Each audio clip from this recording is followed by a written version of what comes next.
for mature audiences. The views and opinions expressed are those of the panelists and do not reflect in any way those of the podcast partners, sponsors, or affiliates. Enjoy. Hi, this is Michael Buffer, and you're listening to the Voice of the People. Let's get ready for Boxing Voice. You know the saying, stay hungry, stay humble. I'm hungry, I'm humble in defeat, and I'm going to remain humble in victory. This is it, right? Beyonce Productions. I just wanted to put on a great boxing masterclass and also show the sweet science of this lovely sport. Man, the first time was so nice, I had to do it twice. I'm prepared to the best of my capability, and I pray that I get the win. Look at it, I love Mike Tyson, how he came into the game on some different kind of vibe. You know what I mean, man? It takes a crazy man to want to fight, you know what I mean, day in, day out. The hardcore sport, as you said, no silk shoes. Ain't no other sight in the game to see the boxing boys. Good morning, TBV. Welcome back, ladies and gentlemen, to another morning edition of the Boxing Voice Radio. It is Thursday, and we got some top-ranked boxing to obviously do a live fight chat preview and predict later on tonight. But we're going to be talking Terence Crawford today, or should I say Andre Ward, or should I say Bob Arum, because they all had something to say. But I guess it's very important to the boxing community.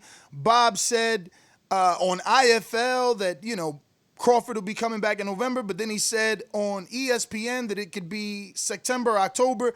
But Ward, I think, giving him the best advice, the same advice that we've been giving, you know, Terence Bud Crawford right here on theboxingvoice.com, and that is stay busy. Stay busy.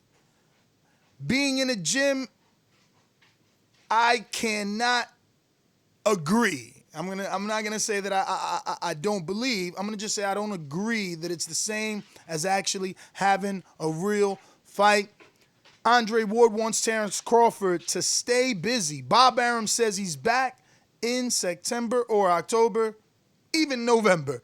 But this is what we're going to be talking about. Now that we know that he's back, now that we have the Max on Boxing interview with Terence Bud Crawford where he got his little newly started dreads, we have a lot of information. We can probably find an opponent on this show. Maybe. But if that doesn't work, it's all good. We're going to have Adam Blue Nose. He's also, Adam Blue Nose Lopez, he's also with Top Rank. And, you know, his name has been thrown around a lot because he's been kind of going back and forth with Shakur Stevenson on Twitter, and he wants that fight. Buddy came here on the show earlier this week and said that Adam beats Shakur.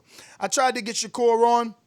Still no answer, so what could we do? We'll have Blue Nose via Skype in a few minutes, and we'll find out what it is that he thinks his trainer sees when he sees Shakur, and he believes that Blue Nose could beat him. But let me head on out to New Jersey's own Alex Doomsday Lioness. You already know. Hit that thumbs up button if you're just joining us in the live stream. It doesn't matter. It helps with the visibility in the future, present, past. You could call us up if you want to voice your opinion at 1-425-569-5241. Press 1 time. Voice your opinion right here on the Voice of the People hotline. Don't forget, you could also add Nestor Gibbs on Skype to be part of the conversation from anywhere in the world. And if your chat is right in the chat, we might mention it. I'm the most brutal and vicious and most ruthless champion there's ever been. There's no one to stop me. Legs to the conqueror. No, I'm Alexander. He's no Alexander. I'm the best ever. There's never been anybody like me. I'm Sonny Liston. I'm Jack Dempsey. There's no one like me. I'm from their cloth. There's no one that can match. Cheap. Good morning, y'all. If you're here in the States, get that cup of coffee ready. If you're across the pond and tea's what you fancy, let's get it hot and ready, because looks like Adam Lopez believes he's ready for Brick City's own Shakur Stevenson. I'd like to hear why, you know. Shakur's been on a rampage. He's a champ, and he's looked good in every fight. So just curious to see where he sees himself measure up. Yeah, man, Crawford, bro. Looks like he might take a pay cut, he said. Who knows, man? Who knows? Depending on the opponent is what I read in the articles you sent, and I'm just where does the pieces fall? I mean, at least we're in this place, right? We're in a place where Crawford at least said, I'm guaranteed my minimum per my contract. As far as pay cut, that depends on the opponent. So now it's up to Bob to supply a list of opponents for Terence to choose from. Let's get the list. Read the list. No, I mean, I don't. Honestly, I don't have a list. Did you find a list? Yeah, I mean the list that they had was Manny Pacquiao, Kell Brook, Yordenis Ugas, and Porter, right? No. You read that wrong. Those are names that are off the list because it's just too expensive right now. Oh. Yeah. So who's on the list? So I do believe the author, kind of insinuated that if Crawford would be willing to take his mandatory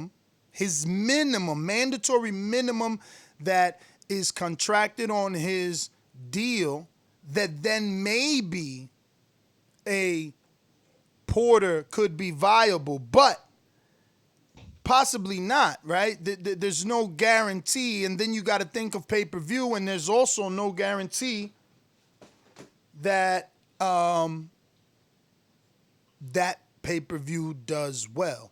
You know what I mean? Can they get 250? Can they get 275, which would be great safe numbers? We don't know. But in terms of the article, pay-per-view or ESPN Plus. Well, it doesn't matter, right? If you do Porter Crawford, that's gonna have to be pay-per-view. I don't see how they do that on ESPN. That's what I'm saying. So maybe they tell them, look, we'll give you your mandatory minimum and you get a higher back end if y'all can sell. But then he might sit down with his manager and be like, yo, we ain't really been selling. We need guaranteed money. It ain't our fault they ain't promoting the fight. It ain't our fault they ain't promoting us, right? Like, I don't want to wait to see how many pay-per-views I sold. I want my guarantee. So this becomes tricky. The entire thing is that Andre Ward is telling him, dog, stay busy. Take a stay busy fight. Ward has been in Sakio Bika fights, Alan Green fights, Alexander Brand fights, Sullivan Barrera fights. Those are not A-level fighters. And he himself has been out, for a while. And that's why this advice should be hitting Crawford very close to home, because Ward did get out of the game for like a year, 2 years, because he had, issues with his promoter. Things just weren't going right in Ward's career at one point. He was with a small-time promoter, locked into that, and, God is good. He got out of that. He ended up getting the Rock Nation deal, and the second half of his career was glorious for him. But he's speaking from experience. Like, yo, I've been out. It's not worth it. If they could get you a fight, take it. You know what I mean? Now Crawford changed his tune. He says, well, as far as a pay cut, it depends on the opponent. So him and his team have to assess, is it worth taking a pay cut for Sergey Lipinets? Should I receive less money for that guy? How dangerous is he? Where's that, equate in dollar signs? Because Ugas is off the table. Ugas is off the table. I'm saying Pacquiao, just like the article was stating, off the table. Porter, off the table. We're talking about Bob putting something together for him. I still believe Chris Van Heerden, who's a top-ranked fighter, is a viable option. He's a stay-busy fight. You don't got to go to Lipinets or Jamal James the way that Max or whoever, Chesator, people were mentioning on ESPN, or either Max on Boxing or ESPN broadcast. You don't got to do that if you Bob. You got Van Heerden. He's a common opponent with Earl. That's all you need. That's sellable enough, especially during this time. You don't got to go outside of Top Rank Boxing to facilitate a fight for Terence during this time. If ever there was a time that we would be okay with a low-level fight, it's now, pandemic season. So I think should we come up with a list? I mean, who are those guys? I just that Bob I gave you some names there. I mean, what do you think about those names while I think of others? But I mean, Sergey Lipinets is a guy. I mean, Sergey's I mean, he's a good fighter, but out of all of those, obviously he's the easiest opponent in my opinion. Easiest? Yeah, I mean, look, he's a tough fighter, but let's just get it straight. Like he's always taken a lot of shots. So have you seen Van Heerden fight? He lost to Earl. I don't think he really has any big win to speak of, but at least he's a natural welterweight. Would you prefer that more? I would have to look right now at his face, man, because I can't remember him. I'll pull right up off his the box head, rec and let you know after the 15 seconds pass. Hold on. Yeah, Van Heerden. Let's go. Okay. Wow. All right. Yeah, I remember this guy. Yeah, why not? Why not? And they do have a common opponent in Earl Spence Jr. Well, not common. Terence still wants that Earl fight. Van Heerden actually got it. A little bit different there. Oh, yeah. Sorry, worded that wrong. Yeah, no, I mean, Earl Spence fought him, so if he fights him, they would have that common opponent. Yeah.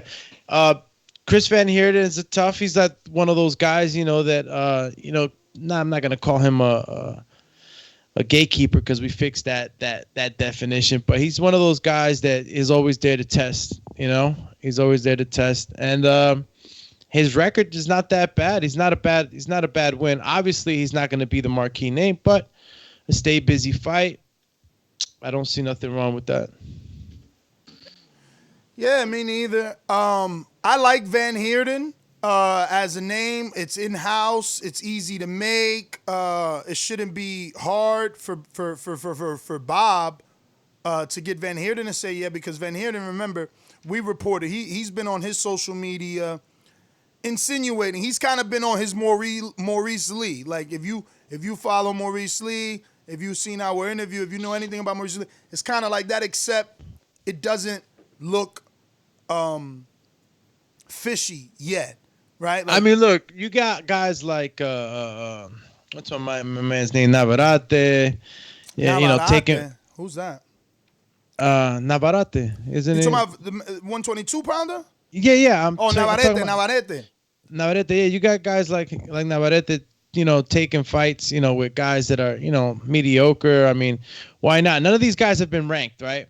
Because I know the first thing people are gonna say is like, oh, he's not fighting anybody ranked. He's just fighting a whoever. But before you go saying that, just take a look at what's going on with the other fighters that have been doing the same. So a guy like Chris Van Heerden, he's not ranked in the top 15, but he's still a good, stay busy fight. I'll have fun seeing that fight. So don't go. I'm sorry. Go ahead. No. Yeah, just don't go. Trying to crucify Crawford on that note. But go ahead, champ.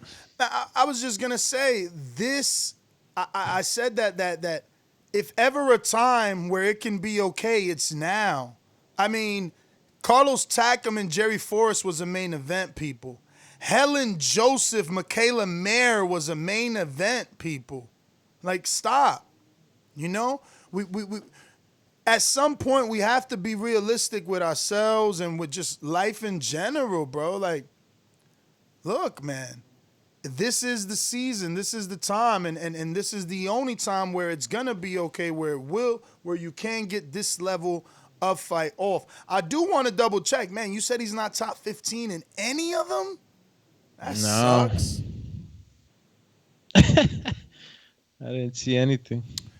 Let me see. That guy Yupi Beppo is ranked. Yeah, they were talking about the other day. Heerden. Wow, he isn't anywhere. No Vans on the top 4 on all the sanctioning bodies, bros. No Vans. Not in the ring. He took the van down the rankings. He ain't in the ring, not in the WBA. Just not there, but that's all right. That is all right because that's why I mentioned he's on Navarrete and Burchell and all these other guys. Like they're not taking on big time top 15, top 10 guys. These guys are just guys that are coming up, just trying to keep the. And these fighters understand how important it is to stay busy. Let's go down the line. Let's go down the line. He's 28, right? And and I don't mean age, I mean number on BoxRec, right? So it's not a bad fight, right? Because you got guys like Intrigue from Atlanta that consistently wants Jaron Ennis to get a shot. And here's Jaron Ennis only at 26. Number 26. Then you got guys like Nesta Gibbs that wanted once upon a time for Tolani Minge, who's number 25 right here, to get a shot. But Sebastian Formella, who's 24, beat him for the IBO welterweight title right here. The article suggested Ray Robinson right here at 23 would be a viable and affordable option for Crawford. And let's be real, he should have got the fight because he beat Kavaliauskas, but they robbed him because it was in-house, and they wanted the house fighter to eventually face Crawford. So another good option is Ray Robinson on the cheap. And he's 23. So again, in retrospect, when you're thinking, you got 23 named fighter, 4, 5, 6, 7 is Josh Kelly, 27. Van Heerden right there at 28. And the Castillo Clayton that we big up from Canada, 29. So Van Heerden a little ahead of him. Now Luis Collazo, top rank, signed, veteran, last time out. He was really going to beat Abdurakhorov, and something happened. I think he got injured, and he just couldn't do it. But that dude was about to be stopped by Collazo. and Collazo's old, but they signed him for a reason. He's not a viable option for me, and he shouldn't be for you guys because he's coming off the injury. We don't want his first fight back off the injury because he faced this guy, Quadratulo Abdurakhorov, and it was a great fight, but I promise you, if Collazo wouldn't have got injured, he would have stopped that little dude. That little dude is too small. He better not take the Crawford fight. I think from Brandon in Cincinnati that Quadratulo is going to be fighting Lipinets, or they trying to get something off with him and Lipinets to get a true mandatory in the IBF. Let's go back to the rankings, because in the IBF, you got Quadratulo at number 1 right here. And then you got, I said Quadratulo and Lipinets. Here he goes, right here at number 3. So this is another reason why Lipinets might say no to Crawford, right? He might say, well, if I go with you, I got to take your offer, because you guys got to understand business. You say, oh, the Boxing Voice talks about business too much, but this is why. He's got to say, oh, okay, I go with you on your proposed offer, right? I can try and negotiate, but it's your proposed offer. It'll surely be a Anthony Joshua style one-way rematch because you're the champion, and this is a voluntary defense on behalf of Crawford. So again, if you believe in yourself, if you believe that you are a good fighter, that you can actually win, you might think about going the Quadratulo route simply because Quadratulo didn't look like a threat versus an older Collazo. Lipinets and his manager Vadim could be like, we get in a mandatory position, we get a mandatory split, and if we win, we don't got to give Earl a rematch. That's the difference when you're in a mandatory position, you know? Now, if you're a voluntary, Earl could put in the contract that he got a rematch and you don't. So it's a little different. Now, the voluntary, you always take it. Why? Because it's a shot. B, you know, they could wet your whistle. So can they give Sergey Lipinets nice money during the pandemic? I don't know. Hopefully they can, you know. Hopefully they can, because that's what we want as boxing fans. You know what I mean? We want to see what you guys had Bob Buddy on, right? I know I wasn't on that day, but did you guys talk about Sergey at all, Lipinets? And not about Lipinets. We were really, getting at him about the sparring, remember? Yeah, no reason, because that would be interesting to see how Buddy feels he'd match up with Terrence if he was to be offered that I fight. mean, Because champ, you made a good point. Buddy the other day said that Adam Lopez is gonna beat Shakur, so I'm not really sure. Buddy will be honest with us. He's supposed to talk highly about his fighters. Yeah, I guess get a feel for it, but I mean, Cuadratio is a. Hold on, let me get him up because I sure as hell don't know if he's how fresh is he. I mean, his last fight was against Collazo. Yeah. Oh yeah. Yeah. He wasn't super impressive. He wasn't super impressive, man. I'm just gonna have to. I mean, it's 17-0 fighter, so I'm saying if Terrence fights him, I mean, he's giving with the Cuadratio a hell of a chance, a hell of an opportunity. And how? Who's giving him an opportunity? I'm lost. Terrence. No, if Oh, Terrence fights, if he fights him, I mean, Quadratula, I don't think he's even on Terrence's radar. Let me go to the rankings for WBO. Quadratullo, he took himself out. He was in there. So I guess he stopped paying. I don't know how long ago I remember him being there. Maybe he was always in the IBF only. I mean, I see him in the WBC, and that's it. So he's in 2, which are decent enough. You know what I mean? He's not, and he's in the ring so overall he's a number 8 welterweight. So yeah, it's just crazy how he's made it under the radar. All the other guys he's fought, I guess, because they haven't been here in the States, right? All the guys he's fought have been out of the country. His last 2 fights have been his first fights in the States. Just wondering how a guy fighting all the way out there gets ranked up so fast. Yeah. I don't understand, but what do you mean, Quadratula? Because it don't matter. It don't matter where you at. You could be in NIMBY fighting and get ranked.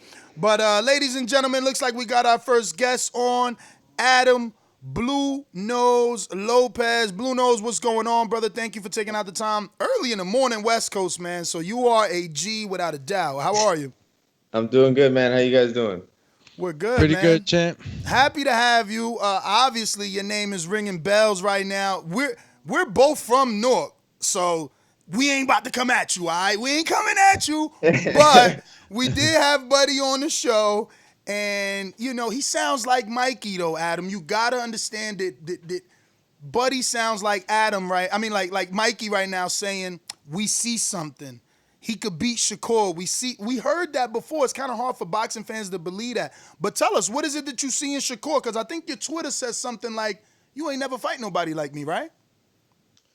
Yeah, I mean, if you break it down from who I fought and who he's fought, I think I've taken the tougher fights on, and I've rose to the occasion every single time.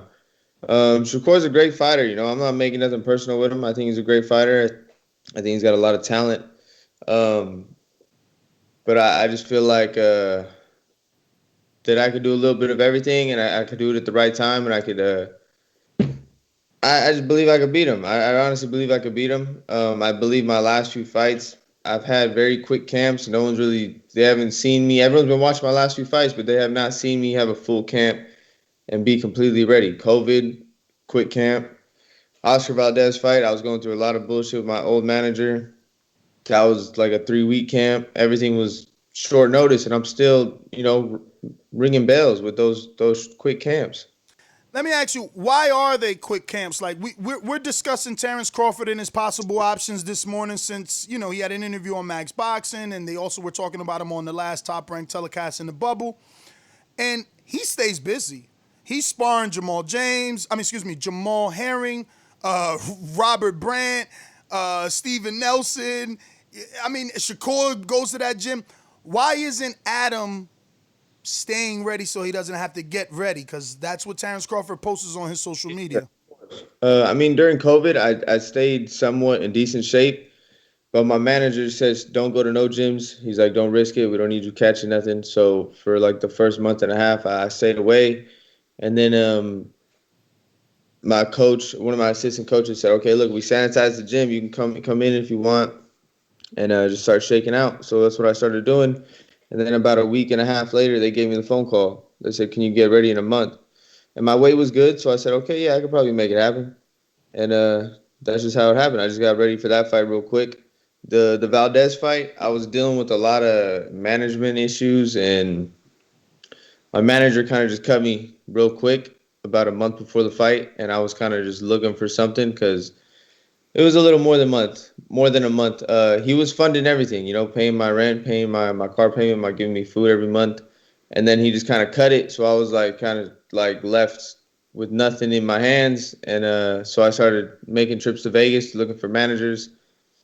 And then once I got everything settled, Buddy said, okay, let's go to Florida and train. So we went to Florida for about 3 weeks, trained for about 3 weeks, got ready for the fight, and just went in like that.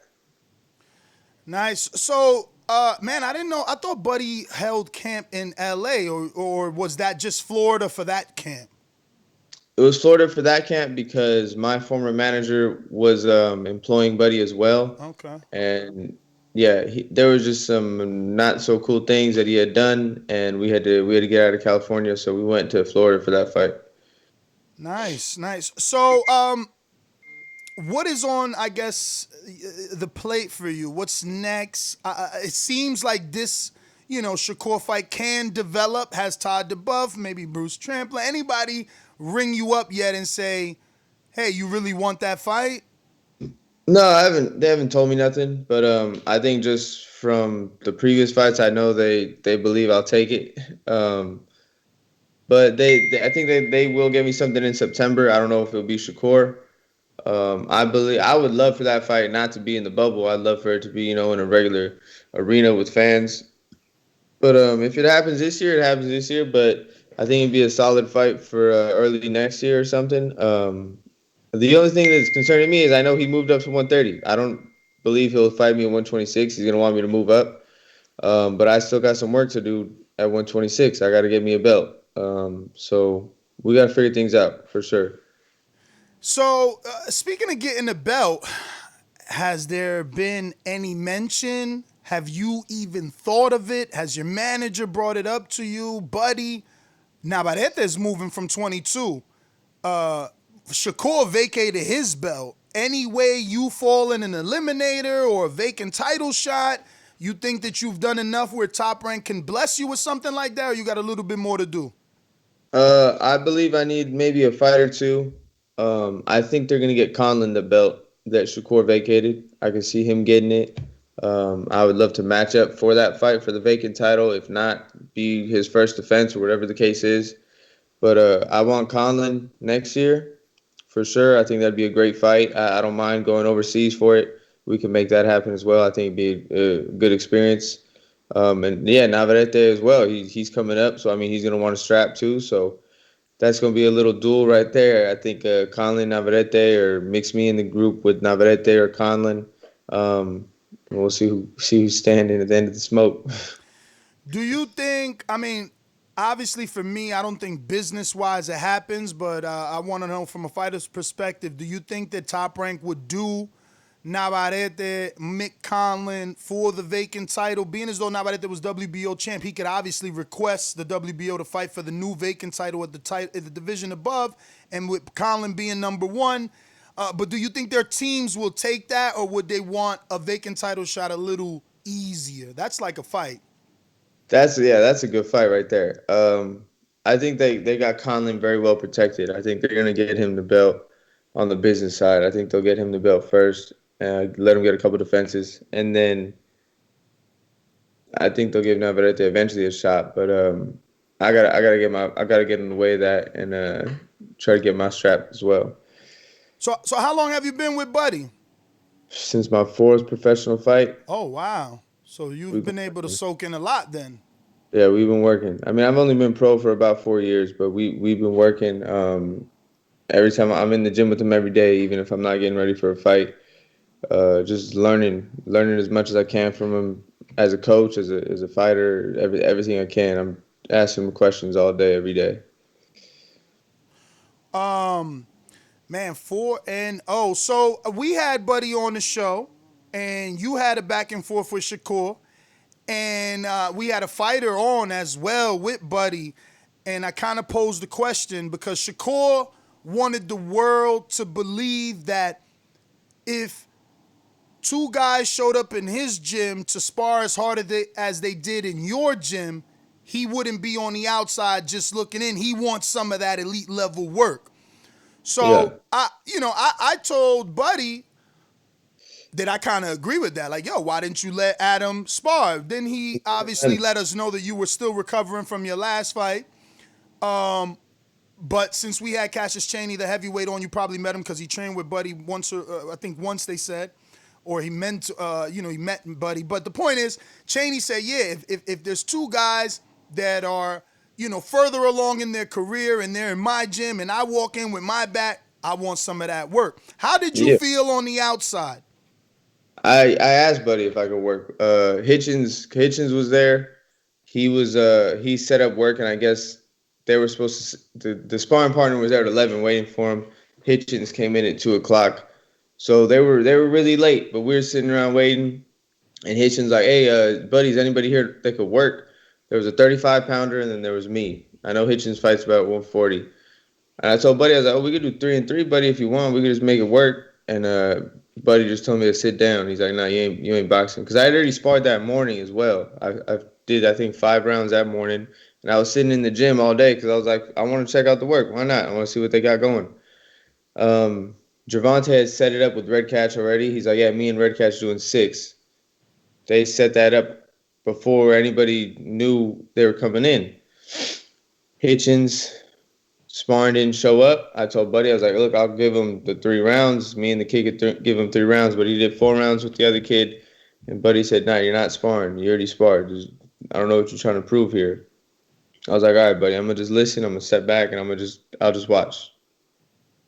I love it. I love that at least he knew you kind of had that competitive nature in you and you wanted to let it out because, that's what we were arguing with Buddy. Like, bro, why wouldn't, I'm not a fighter, but I could only imagine if I'm trained by a world-renowned trainer named Buddy McGirt, and that is my gym because he's my trainer.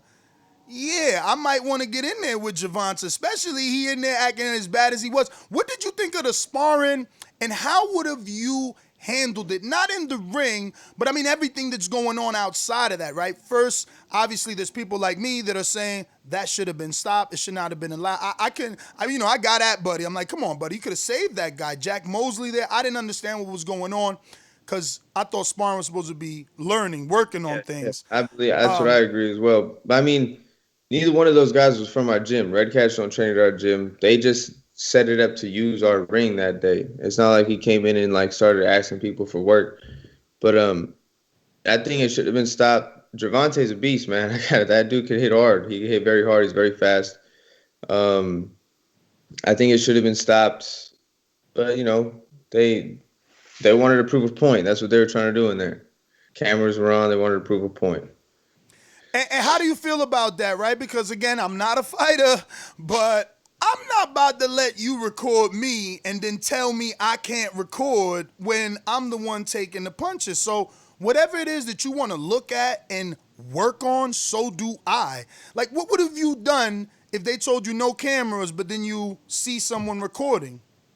The thing is, nobody saw them recording. They did it I don't even know how they slipped that camera in there because Red Catch's coach had it up like this so everyone could see it. They told them ain't no recording, and then over there in his corner, someone had it in their corner in their hand like this or something. I didn't see it. Wow. I mean, well, how would have you had felt if you made an agreement with an elite level fighter? Because Gervonta's not some up and coming kid. Like, you want to hope, at least I do. Again, I'm not a fighter, but if I'm you, I walk in there and they tell me no cameras, I want to believe that I can believe Gervonta Davis and his team.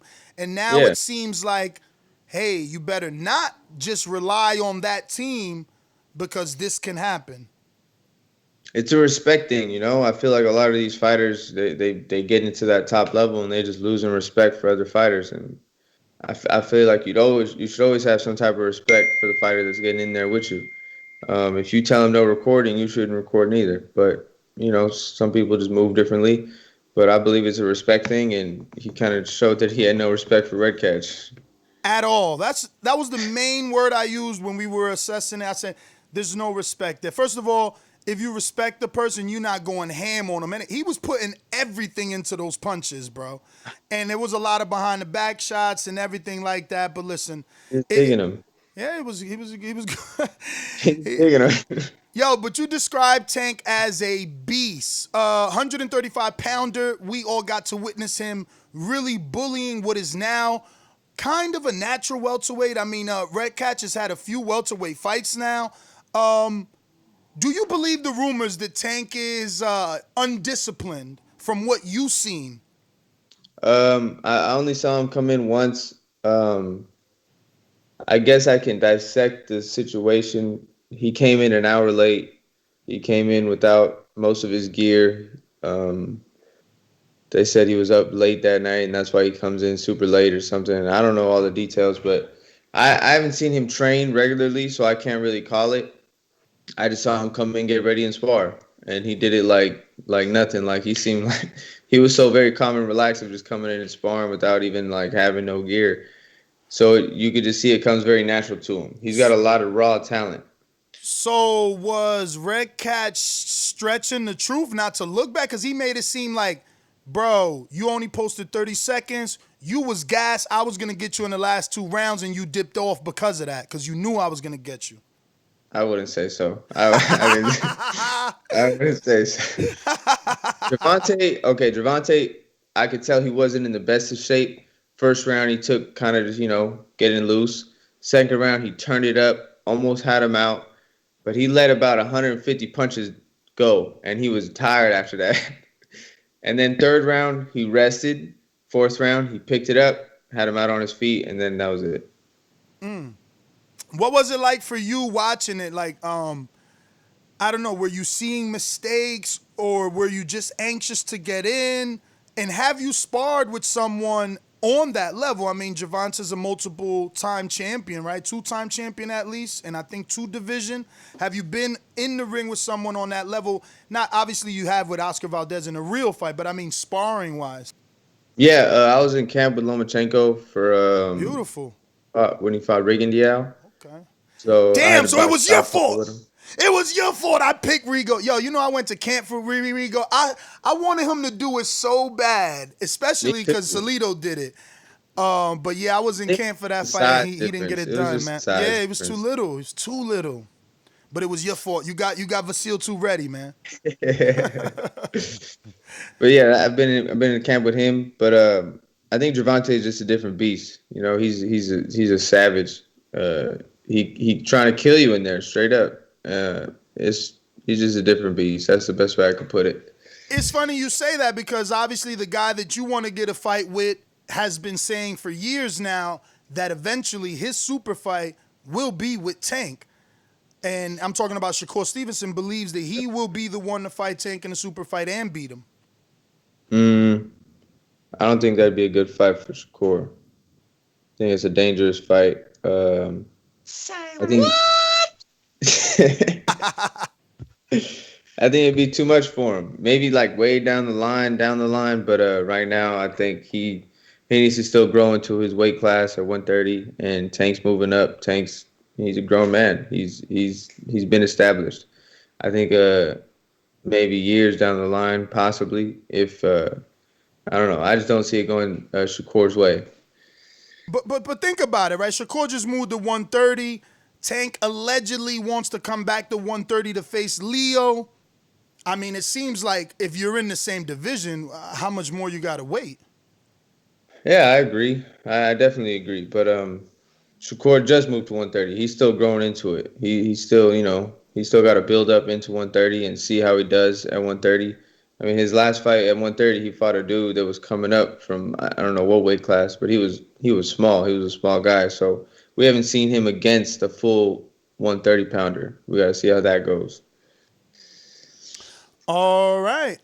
Let me go ahead and get to these questions from the people. We got James Valdez in San Antonio. James says, your last fight with Louis was a slugfest. Louis, his coach, Robert Garcia, and the fans would all love to see a rematch. Would you be willing to give him the rematch, if not immediately, maybe in your second or third fight? Yeah, definitely. Louis is a great fighter. You know, he's put on a great show. I would love to fight Louis again. That was a fun fight. All right. Next one is from George Foster. He's in the UK. He says, why do you think Shakur vacated and moved up? He never really proved anything at featherweight, in my opinion, and he turned down 2 offers to unify versus Josh Warrington. I don't know all the details between the Warrington fight. But yeah, I believe he should at least defended the belt once or twice. He got it and then just vacated. I agree with you. That was a little strange to me, but I think he's having a hard time making 126. I believe that's why he moved up. All right, we got the next one is from that one white boy in Texas who says, can you, off the top of your head, name me 5 fighters out of the 10 Wilder defended his WBC strap against? Nope, I can't do that. All right. Big Casual. What does your coach see in Shakur that he has so much confidence that you can give him his first L? Buddy believes that he'll just crack under the pressure. He believes if I step to him correctly and make it a rough fight, he will crack under the pressure. Sway in Brooklyn says, what would you like your next 3 fights to be? I want something to stay busy for the rest of the year, and then next year I want Conlon. I forgot Navarrete's coming up. That'd be a good one, and then eventually late in the year, Shakur. All right. So we got John in Michigan that says, what's your interest outside of boxing? I like being in the gym anyways. I teach fighters. I got a few amateur fighters. But when I'm not in the gym, I got a big old German Shepherd that I love taking to the park every day. Nice, man. I'm a dog guy. I got 2 English bulldogs, so I love dogs. We got Stephen Williams in the UK who says, what is your biggest asset as a fighter?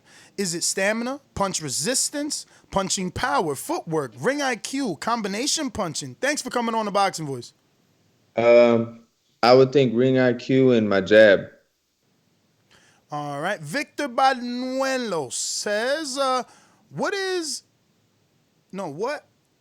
single-handedly the most difficult part of becoming a professional prize fighter? The business side. You got to get that shit straight. Heck yeah. And then I gotta look after my investment. That's right. Ryan O'Rourke in the UK says, what up, Blue Nose? I'd like to see you fight over here in the UK. What's your thoughts on a fight against someone like Kid Galahad to get your name out here in the UK? I even think Jazza Dickens, who is ranked in the top 15 in 2 divisions, would be a good test. But if the fight has to happen in America, wouldn't a fight with Michael Conlon be easy fight to make? What's your thoughts on them 3 and fighting in the UK? I'm not too sure who those other kids are. But I believe if they match me up with Conlon, they would want it to be over on his side just to give him the advantage.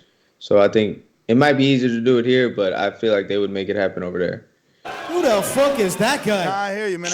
Jazza Dickens. I mean, yo, UK, you gotta love them. They stay bigging up their fighters. They love their fighters, yeah. Jab Lev Hook says, your boxing is fire. God bless. So no question, just showing you love. Definitely, you've definitely been adding a lot of action in your fights, man. You've made us all a fan. We got B-Lo from Phoenix, Arizona. Thanks for taking the time with us here on the Boxing Voice. How did you get the nickname Blue Nose? True, and you got a German Shepherd. I would figure Blue Nose has a blue nose pit. Or is it red nose pit? There's both of them. Okay. There's blue nose and red nose. Okay. I just got a German Shepherd because my friend actually had puppies, so I just took one. It just kind of fell on my lap. But those are official too, though, bro. German Shepherds is serious. Some real dogs. Some real dogs, bro. But Blue Nose, my brother just when I was younger, he said I fight like a pit bull. I just come forward a lot and I like to scrap. So he would say I fight like a pit bull, and then my pops, he would always his like slogan was always True Blue, and blue's always been my favorite color. So we just kind of added, oh, there's a blue nose pit bull. Let's just call you a blue nose pit bull, and it just kind of added like that. And I just took it. I just liked it. And since then, I've been using the name. So Adam, what's your nationality? I'm Mexican. Okay. Do you speak Spanish? I could understand it. I could conversate here and there, but not fluently. No. All right. Boston Jarris says, hey, what happened? who would you pick in fights against 160 pounds? No, who would you pick in fights at 160 pounds against Andre versus Canelo and Andre versus Charlo, and why? I would say Canelo. He's just he's definitely hot right now. He can do a little bit of everything, and he got good experience. Charlo, he can crack, man. That dude's dangerous. You always got to be watching out for him just because he got that one punch. All right, looks like the last one is from BZ. He's definitely new to the gang, so I don't know where he's from. But he says, do you really believe you have what it takes to get Shakur out of there? Out of there is different than the win, though. Out of there sounds like a knockout. Yeah. I don't know if I could knock him out, but I definitely would have to make it ugly and break him down. I do believe I got what it takes to beat Shakur. Everyone's seen my last two fights, and they've been short camps. They have not seen me at 100%. And even those fights, I've been putting on a show. So once I get a full camp, which I will, this next fight, you guys will see what I could really do, and you will understand what I understand, and I could beat Shakur. Yo, so that's a good one. Javier Caputillo, the trainer, he super chatted. He said that your dad was a great fighter. I heard my father talk about your dad, and I met him in the 90s. I am a fan of you, kid. Keep up the good work. Shout out to Javier, man. Javier, you melt my heart, champ. I know that sounds wild gay, but I mean, the fact that you listen daily, it just is freaking mind-blowing. Thank you. What the fuck is wrong with this guy, man? Hey, whatever. Thank you. I appreciate that. For sure. Well, Blue Nose, those are all of the questions, man. If you can't give out any social media for those people that aren't following, you can do so. Stay ready, Blue Nose. You never know what happens, man. Let's go. Yeah, thank you, man. I'm in the gym. Yeah, I'm staying ready, keep my weight down. My Instagram is Blue Nose Lopez. That's BLUNOSE Lopez.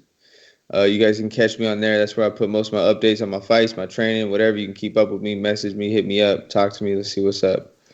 All right, champ. Well, enjoy the rest of your day, man. Thank you once again. For those that don't know, he's on the West Coast, and he woke up extra early for us, so we truly appreciate it, man. I guess go get that run in or get back under them sheets, brother. Yeah, thank you, man. Appreciate it. All right. There you have it, ladies and gentlemen. Up-and-coming contender, Adam Blue Nose. Only 24 years old, so I do not mind that he was putting Shakur at the end of the list. Whenever he spoke about him, you know, it was at the end, and you need time. I'm actually happier that he has been with Buddy since his fourth fight. There must be a lot of knowledge that's soaked in throughout all those years, so...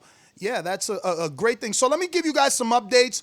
That was Adam Blue Nose Lopez, and we're talking Andre Ward wanting Terence Crawford to stay busy and take a fight, even if that means, you know, taking the minimum that your contract states, or, as Crawford said, depending on the opponent, maybe a pay cut. But I want to remind you guys, it looks like maybe today in an hour and a half, we'll get Jeff Mayweather. If that doesn't work, we'll just push it to like a day or two over, but he kind of wanted to come on today. I'm telling you, today's been a good day. I woke up with smiles left and right. And I don't think I've ever interviewed Jeff. Floyd Sr. and Jr. and Leonard and everyone else, like even my Eddie Mustafa, like everyone in that gym except maybe Jeff. Maybe I think I did him when we did McGregor. I'm not sure. But anyway, his YouTube channel has blown up. I mean, he's, I think, past 200,000 subs. He does great videos and interviews inside the Mayweather gym, and Monster kill. he wanted to come on. We want to have him on, so we're going to have Jeff. We also have Urdani Ulgas scheduled for tomorrow. Should be via video like Blue knows. So we're going to have Ulgas. City. We're going to have our Cuban friend, Urdani Ulgas, on the show tomorrow. And we also have, who else is on the line? Rashidi Ellis. So fast you Rashidi forgot. Ellis, bro. We might do Ellis. Not might. Ellis is scheduled Friday at 11:30 West Coast, 8:30 a.m. I believe. Let me double check that. Yeah, They're gonna have to send their best fighter for the champ. I ain't put that in the calendar, but I'm pretty sure that's what it is. Let me double check my messages then. Wilding right now. Call you, no calendar. Yeah, yep, Friday, 10:30 a.m. West Coast. Actually, that's later than 11:30. That's later than 8:30 their time. So 10:30 West Coast is like 1:30 for us. 1:30 for us here on the Boxing Voice on the East Coast on Friday. So we're going to have Urgas on Friday and Ellis on Friday. Two welterweights that we want to see Crawford fight, right? We're going to have them both on. And I don't know, there might be some other stuff in the pipeline, and we'll just keep you updated. But yeah, if you haven't already put your question in for all those respected fighters, go ahead and do so. Rashidi Ellis needs questions. Go ahead and ask Jeff Mayweather a question. And who's else? It's three, right? Rashidi Ellis. Oh, that's Jeff three. Mayweather. That's three. Jeff Mayweather, Rashidi Ellis, and Champ. and Urgas. But Urgas tomorrow, right? Urgas is tomorrow. So is Rashidi Ellis. Right. Jeff should be in an hour. Let me check my emails because they hit me up really early. I wasn't expecting, like I said, I wasn't expecting that. But when I said 8:30 his time, they said that should be okay. So, yeah, I mean. Yeah, I mean. Right. Also, excuse me, my goodness, hold on. One thing that we didn't like really concentrate on was that, or talk about, maybe, I don't know, we could just run by it real quick again, was that being out of the ring, man. That being out of the ring and the advice that Andre's given him, man. Yeah, he should really, really take it. I look at it.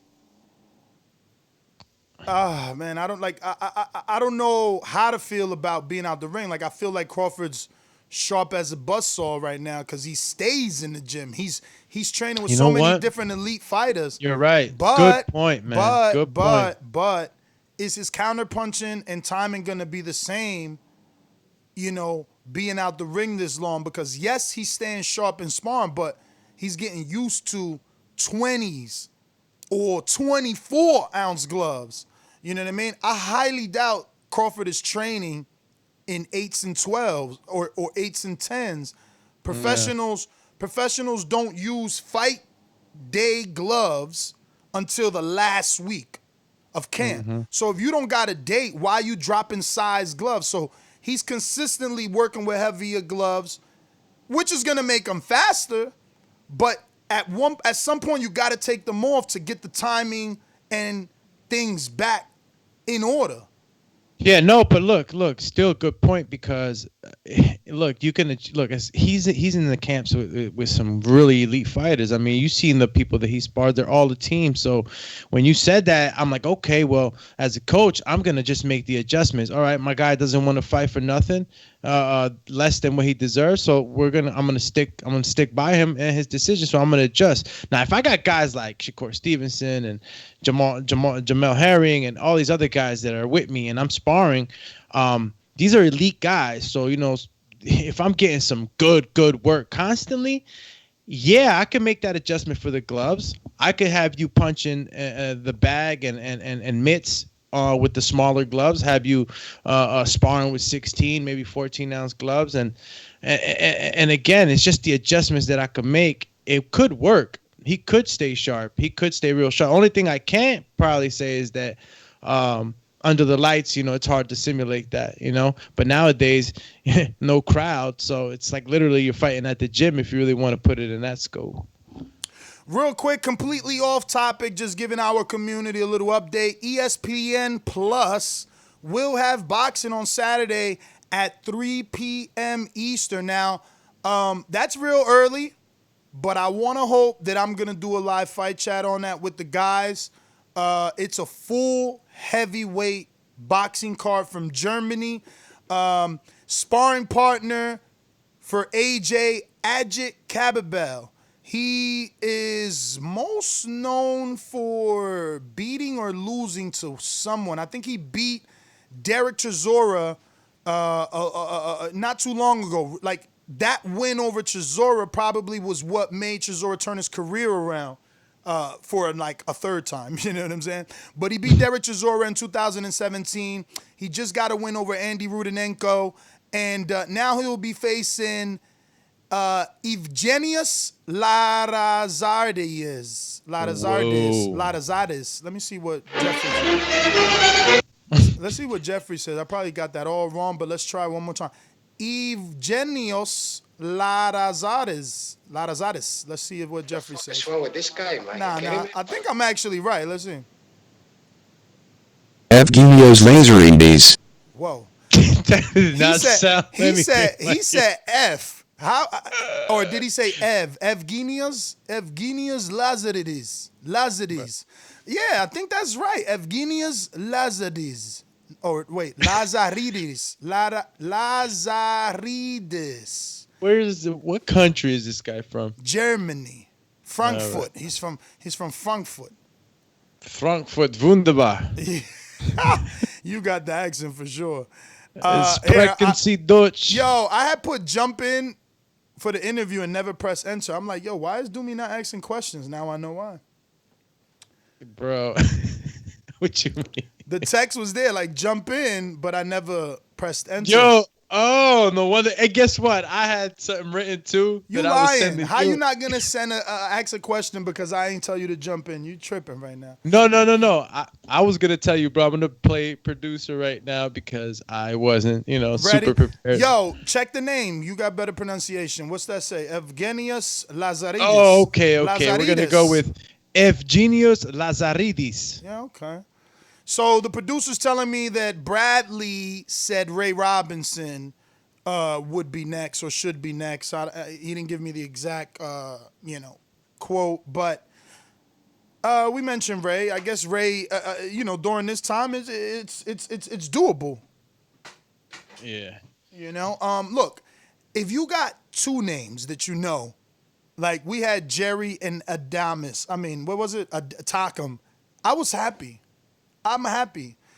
I'd rather say, like, okay, I'm telling you guys to tune in to ESPN Plus at 3 p.m. to watch a full heavyweight card from Germany, but the only guy we know is Ajit Kababel. You understand? So it's a little different. So if Crawford's like, yo, I'm fighting Ray, at least it's two names.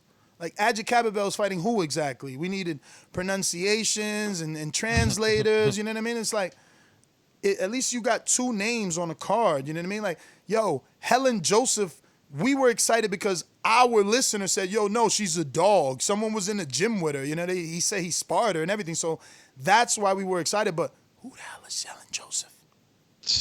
I mean, if you're in the women's boxing real hardcore, you probably knew her, but I didn't know her. Yo, no disrespect, but you knew her the same way we know, like, other career losers.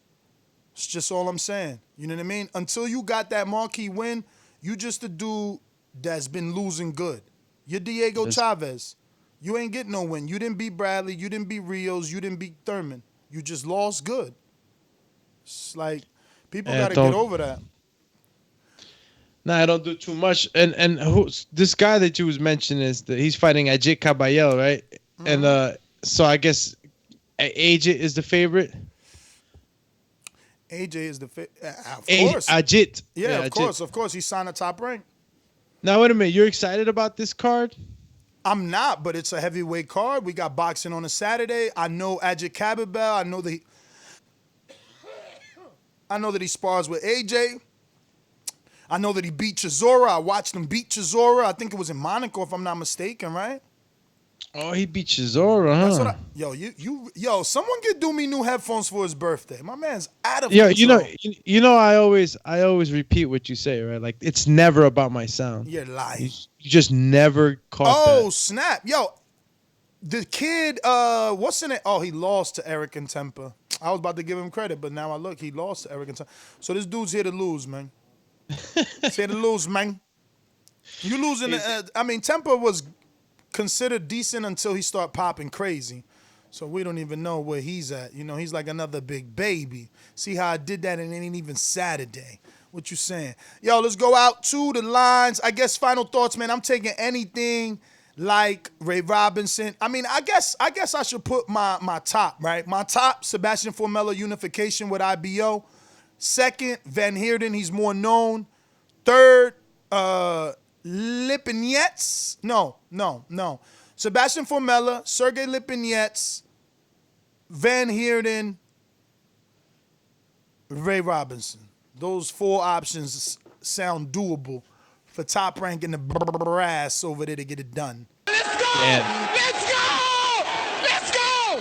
I'm ready! We ready, B. That's a good list. I want that unification, B.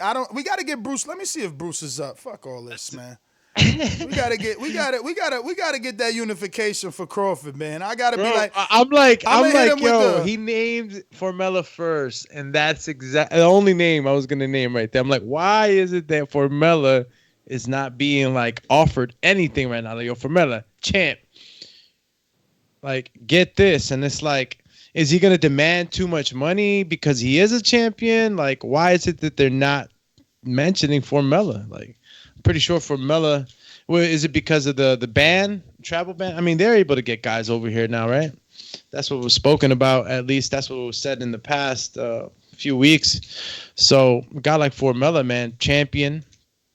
It's a belt. Damn, bro, Bruce is Vegas time. He got that 702 number. Oh, hell no. He chilling right now. He's not even up. He in the bed right now. He could be up right now, drinking coffee, legs folded, reading the paper. It's 7:10 over there, ain't it? Yo, but you messing with his zen time. Yo, bruh. TBV needs their time. Their time. Yo, Ken Stone with the super chat who says, give me Josh Kelly. Great value. Roy Jones Jr. going night. Night. Listen, Josh Kelly versus who? Crawford? Are you crazy? You already know Eddie ain't doing that. Why is you even playing? You know what I'm saying? That'll never happen. No. Josh got a gift draw or gift win versus Ray Robinson. Am I forgetting something here or something? Like, he's still. Now, who mentioned Ray Robinson from the telecast? Bradley. Oh, Bradley. Okay. Was there any particular reason? I mean, other than the pandemic and it's an affordable fight and that he really beat Kavalaskis, who Crawford already fought instead of Ray Robinson? Not really. I thought it was a draw with Kavalaskis, no? It was. It was a draw that Kavalaskis got because he the house fighter. Ray beat him. Oh, Ray beat him. Okay. Ray Robinson. Yeah, hell yeah. Give him a shot too, man. For those that don't know and think Ray is not sexy enough, right? There is this element. He fought your dentist, man. He is trained by the one and only Bozy Ennis. Okay, yeah, I know y'all don't know him because y'all fucking scrub boxing fans. You fickle bunch. Bozy Ennis is the father of Jaron Ennis. Jaron Ennis, the little slick up-and-coming little welterweight. Yeah, that one. He been training Ray Robinson. Yeah, that's why Ray Robinson been in these real tough fights with Ugas, with, Porter, with guys like... You know, Your Josh Dennis. Kelly. You know, with guys like Kai Velasquez. But you know, he's on got the big promoter. You know what I mean? He's with David McWaters, right? The manager. Is Ray Robinson with McWaters? Yes, sir. Oh, shout out to Rick Mick. Well, I wonder when that happened, man. So he might be. Yo, shout out to the connection. It's connection time. Bruh, that's why he might be getting the fight. You know, David McWaters is the new Cameron Duncan for Top Rank. All his fighters over there. Sonny Canto, Javier Martinez. Man, everybody is his. Teofimo Lopez. Top Rank won't have a stable if it wasn't for McWaters. I'm telling you, the Adorno brothers, the list goes on and on. Remember when we had David McWaters? See, I be trying to put y'all on. I be trying to put y'all on game, but y'all worried about Wilder and shit instead of fucking talking boxing. But remember, I put y'all on him a long time ago. We had him on the show, and I literally, to his, not face, metaphorically, or virtual face, right? To his virtual face, I said, yo, you're like the new Al Heyman. And he's like, nah. And I'm like, yeah, right. He got hella fighters, bro. Hella fighters. Like, he got hella fighters. He's doing his little numbers. Everybody put your hands in the air. I believe he's already at least at 25. Wow. Yeah, man. Yeah. Wow. That's a lot. No, that's a lot. That's a lot. It's a lot, That's a lot, bro. He doing his numbers, bro. I'm telling you, everybody is a split T management fighter, bro. Everybody split T. I'm like, whoa. They buying the block like it's Monopoly. But look them up, though. I'm sure they got a small list. They ain't going to always have everyone that he has on BoxRec, but I bet you they'll give you a nice size list of his because he gets it done. He's getting it done. David McWaters, BoxRec. Let's see. MEZBX. What about Saddam Ali? Saddam Ali. Come on, man. He got knocked out by Anthony Juice Young, B. We can't do that. If you're going to give Ali a shot, you better give Young a shot. Young the one bodied him. Yo, so look. Damian Allen Jr., who's supposed to fight Steven Ortiz, but the pandemic happened. That's McWaters. Ivan Branchek. That's McWaters. Darnell Boom, the Heat Seeker. That's McWaters. I don't know who Anthony Barnes is or Ebane Bridges. I don't know. Marcus Carter. Brian Ceballo, I know. Sonny Canto, I know. Charles Conway, I know. I don't know Mark Dawson. Eric De Leon, we know. Don't know Janelio Figueroa. Boca Chica. Damn, he got a Dominican on the team? Nah. Boca Chica. Yo, shout out to PR. Boca Chica. Jan Nelson Figueroa, Boca Chica. Get the hell out of here. Boca Chica, bro. That's what. Oh, man. Good times. I think this is just a name, though. Like, how he get a name like Boca Chica? He's from Michigan. Detroit, so he could probably fight, though. He could probably fight. He undefeated. But that's another one. That's another one. Ernesto Garraza, I never heard of him. Brandon Glatton, never heard of him. He got hella undefeated fighters, though. Ivan Glover is his. We heard of him. Eddie Gomez is his. We heard of him. I heard of this guy, Gawat. He's undefeated. Well, not undefeated. Nehara Gawat. He got Isaiah Jones. He got Otha Jones III. He got Ivani Heatraw. I mean, Teofimo, Willie Monroe Jr., Raquel Miller. How he ain't get her a shot yet, I don't know. Maybe they don't think she ready. But he got Raquel. She's the WBA interim 168-pounder. So what? Exactly. They should be making a unification with my girl, the HH Diva. But yeah, he got her. He got Michael Mora. And I'm not talking about the heavyweight. He got Antonio Nieves, and he should be from Ohio Runs Boxing. Abraham Supernova, Diego Pacheco, Christopher Pearson, which is with TMT, was Money Powell. Wow. Yeah, no, he's mad names. Robinson. Oh, we just had Giovanni Stanton-Leon, even though we didn't think he got the win, but it was a great fight. Stephen Shaw, heavyweight, big Shaw. Oh, big shot Shaw. Yeah. Antonio Vargas, Rolando. Yo, this is mad. This is like a win. He got 25 he got Rolando Vargas that we just seen on Top Rank. He got DeAndre Ware that got that upset win on Showbox. He got fighters, man. He got fighters. Let's go out to the phone lines, though. Any final thoughts? How the heck do you we gotta have him on to ask him, man. That's a task. No, how do you manage because 25 fighters, he got 25 a team. attitudes, He got 25? a team. No, you got a team. He got a team. So imagine me and you started a company, right? We're the first 2 employees, but I'm gonna handle some. You're gonna be talking to some. Then as we grow, it's gonna be a Mario right under us. He's the new Jerry Maguire. He's gonna eventually handle some, bringing his own. Like split team management is a company. David McWaters is the Bob Arum of that company. That's all. So TBV management. Let's go, champ. Yo, you see what I put in the pre-pro for y'all? Y'all ain't nobody even click the link, even give me feedback. But it's all good. He said pre-pro status. Let's do these calas. Subscribe to youtube.com/theboxingvoice for the latest and greatest interviews with your favorite fighters. Remember to rate us 5 stars on iTunes. These calls are brought to you by El Camino Electrical Services, experts in electric vehicle charging stations. For consultations and turnkey installation, visit us at elcaminoelectricalservices.com. Real quick before you hit that. Super chat, Jared Lloyd says, this pandemic is a blessing for the bum lord and Father Bob. They can justify the pedestrian beat clowns or beat downs. He is like Oscar the Grouch from Sesame Street. He loves playing with garbage. Crawford versus the Uber Eats guy next.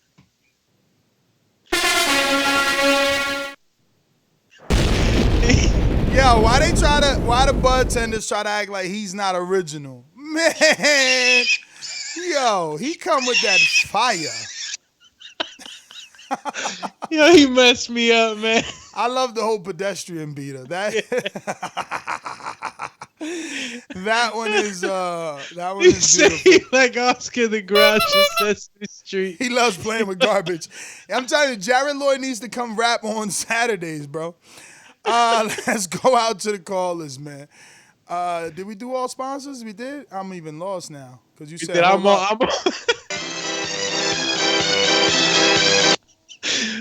No, we good. We did the sponsors, bro. The saddest thing in life is wasted talent. King Born, what it do? Brooklyn. Hey, man. Hey, yo, Doomy. You gotta get some more different sound bites, man. That squealing pig, it's over. It's dead. Nobody talking about Tyson Fury and the pig no more. Leave that alone. It's hurting our ears, man. Cut that out. Yo, let's get to the boxing, brothers. Listen, man. What's up with Jerron Boots Ennis? I don't want no damn Sebastian Famella. I don't want none of them cats. Let's see him fight Jerron Boots Ennis. Let's see him fight Gabriel Flores that's knocking everybody out. Let's get it, y'all. Nobody want to hear all that corny stuff, man. The boxers is corny, and y'all know it, and the listeners know it. You know what I'm saying? Listen, if he's going to be great, if Jerron going to be great, let Crawford be his Mayweather, and let him be Canelo. Come on, man. Let these young boys fight. Nobody wants to hear these old dudes, man. Come on, man. They all raced around the same. Why you didn't scream out Jerron Boots Ennis? Why you didn't scream out Gabriel? I love it. I love the energy. I'm gonna explain why. What's wrong with this guy, man? Kidding me or what? Exactly, Scarface. I don't know what he's thinking about, especially. Yo, ain't nobody good. Look, I would love to see Jerron Ennis get in there, get that shot. You can't do that. You can't skip the line. It ain't even about skipping the line, bro. He not even ready, and my man chose a horrible metaphor with Canelo. Canelo beat Trout, who had beat Cotto right before he fought Mayweather. Like, he at least got that. Like, who the hell is undefeated and a world champion that just beat a legitimate Hall of Famer first ballot? Who is that on Ennis' record? Like, get out of here. All we know Ennis for is like, what's that dude named Iabov? Like, nobody don't even know who the freak Iabov is besides a dude that got gloves put on his face, man. He got the little scrappy paws put on him. Like, Ennis needs a Trout. Go back to the docks where you belong. Ennis needs a trout. He needs a trout. Canelo's resume before Floyd. Let me show you how many names he fought before Floyd. Ennis ain't fought nobody at all. Yeah. Like, at all. He got to fight a gatekeeper, champ. Look, Austin Trout was literally 5 months before Mayweather, who was undefeated 26-0. He beat my brother in my hometown, took my brother's strap. Then I show up to his fight with Cotto, and he beat my super fight. Yeah, I want to fight him, and I got in the ring with him. That's Canelo talking. So y'all better stop. Yo, and I know they ain't going to like this, right? Because Canelo was bigger, and Josecitos was a welterweight. He had just beat Victor Ortiz. Then he got offered the Canelo shot because it was supposed to be Victor to get it. But Ennis ain't even fight a Josecito Lopez. Like, what? I want to see him fight Josecito Lopez. Josecito Lopez dog walked Thurman ass. Took him potty on the 7th round. Yeah. And he's just right there at the top 15, 16 probably. He's the 17th. He ranked. Let me see Ennis do that. But where is Ennis's first ballot Hall of Famer, former world champ that's 35 to 40 years old on his resume? Because Canelo fought Shane Mosley before he fought Floyd. And Kermit Cintron before he fought Floyd. And Alfonso Gomez before he fought Floyd. And Matthew Hatton before he fought Floyd. I can't even name, that one white boy obsessed with Wilder. I'm going to get you some freaking Wilder underwear. The ones he had on twerk, I'm going to make sure I mail them to him. I'm going to see if he give them to me so I can put them on auction the way y'all obsessed with Wilder. Because that's his super chat. Or his question to a fighter is about Wilder and the last 5 defenses. Or can you name... somebody name someone on Ennis' resume. Stop talking this Ennis garbage, man. He ain't garbage, but let's stop. He needs developmental fights. Look at all these names that Canelo got in there before he got in there with Floyd. Leonardo Tyner, Lovemore Nadeau, Carlos Baldemir, Jose Miguel Cotto. Don't forget Puppet Vasquez. Like, yo, people don't understand at all. They just see and they don't know what they looking at, bro. It's crazy. Caesar, Vegas, talk to me. They gonna rush Ennis into getting beat, man. You can't rush greatness. Caesar, just listening, going una vez, 2 time. Get over here! Trey in the Bay, what up? Trey in the Bay. Why so serious? We going out to JT in New Orleans. Can I get a flash, champ? You know your intro got curses. No sense in playing it if you ain't talking. All right, no flash. Keem, you on the list. Can I get a flash? No flash. Get over here! We going out to King Amin in Essex. Just like the king is what I mean. The king is what I mean. Yo, TBV, top of the morning, fellas, top of the morning. What up? Yo, the Ray Robinson fight is good. Don't forget, I confused it last time. Which one of the Fox brothers Crawford could fight, right? What is it, Alantez Fox, right? Nah, he could fight Mikkel, but that would be, we would criticize him, bro. Mikkel moving up from 40 for that. It's either Mikkel or Michael, but it's spelled funny. Sure. I mean, the Ray Robinson is a good fight, you know what I'm saying, based on the strength that if you thought, less of Kavalauskas, then, you know what I mean, Ray Robinson. I mean, listen, I'm with Andre Ward on the fact that I think he should fight, and I know he's not going to get, a good name for the money he wants. We don't expect him to fight Danny Garcia or Mikey Garcia, any of those guys. We don't, right? But give us something that Top Rank got a lot, and that's I told you, Bob owe you some bread for them consultation fees because I like that layout pretty much, man. Outside of that, man, the interview with Blue Nose, I just wanted to ask him, and everybody pretty much asked him. He said he saw something fragile. Boom. Let me say this. I hope I don't get cut, but I think that the fact that, and I'm saying this, Brick City made, right? But the fact that Shakur got him holding umbrellas, looking crazy like a deer in headlights, that says something to me too. That's my call.